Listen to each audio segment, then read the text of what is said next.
Donc,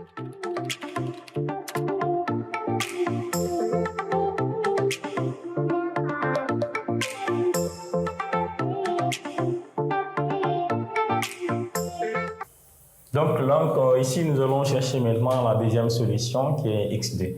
Comme on a su bien dit que ln de x est égal à grand X, et grand X a donné xd, et la valeur de xd a donné 4. Donc, ce qui fait que ln de x sera égal à 4. Donc, ln de x va prendre cette valeur. Donc, ln de x est égal à 4. Et nous allons introduire la fonction exponentielle pour obtenir la valeur de x. C'est-à-dire, on est impliqué, on aura exponentielle de ln de x est égal à exponentielle de 4. Donc, si nous avons exponentielle de ln de x est égal à exponentielle de 4, donc cela revient à x est égal à exponentielle de 4.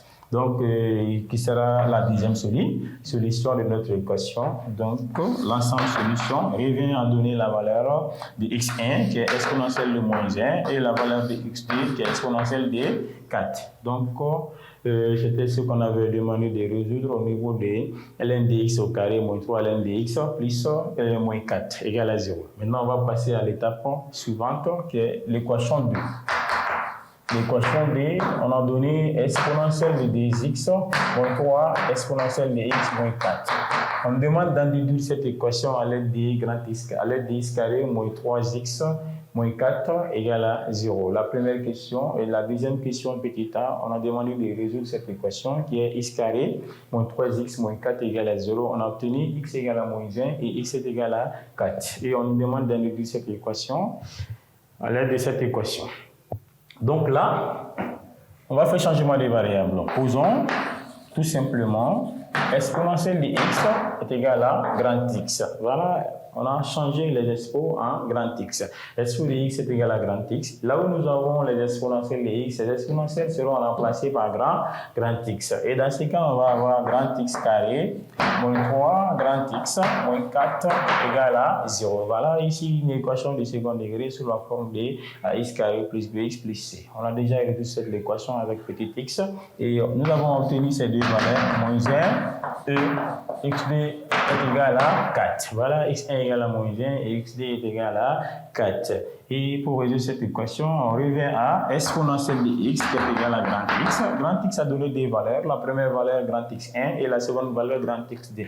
Et ici, nous avons grand X1. Et grand X1 aussi a donné moins 1 qui sera égal à moins 1. Ce qui fait que exponentielle de x sera égal à moins 1. Et impliqué, nous allons avoir exponentielle de x est égal à moins 1. Voilà, exponentielle de x égale à moins 1. Maintenant, pour avoir la valeur de x, on va utiliser la propriété de la fonction exponentielle. C'est-à-dire, si nous avons exponentielle de x est égal à a.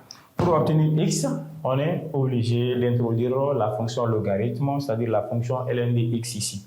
C'est-à-dire, nous allons avoir ln, en introduisant ln, on aura ln d'exponentielle de x est égal à ln de a.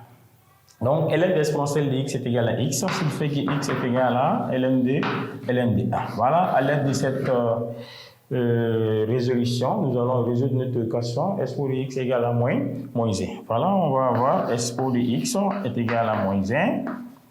Bien, si expo de x égale à moins 1, nous allons introduire ici la fonction ln. Donc, on aura ln de expo de x qui sera égal à ln facteur de moins 1. Donc, impliqué, on va avoir x est égal à ln facteur de moins 1, qui est impossible car la valeur de ln est toujours strictement supérieure à 0. Donc, si ln est strictement supérieure à 0, et là nous avons ln de moins 1, et c'est impossible. Donc, ce qui fait que là, on ne peut pas avoir une solution. Donc, x égale à moins 1. Maintenant, on va passer à la question suivante. Donc, la question suivante sera égale à expo de x est égal à grand X. Grand X a donné grand XD. Grand XD a donné 4, ce qui fait que là, ici, nous allons avoir expo de x sera égal à 4. Voilà, exponentielle de x va prendre cette valeur, donc exponentielle de x est égal à 4. Donc, à l'aide de la propriété qu'on a vue ici, on va introduire la même propriété ici, cela revient à introduire la fonction ln. On a ln de exponentielle de x est égal à ln de 4. Donc, quand ln de exponentielle de x est égal à x, donc ce qui fait qu'ici, x est égal à ln de 4. Donc, ici, c'est égal à ln de 4. C'est la unique solution. Donc, l'ensemble solution ici sera égal à ln de 4. Et voilà la réponse de l'équation aidée de la deuxième question. Petit b, on a vu petit a et ça c'est petit b. Nous avons donné des équations et 1 et 2. Maintenant, on va passer à l'étape suivante.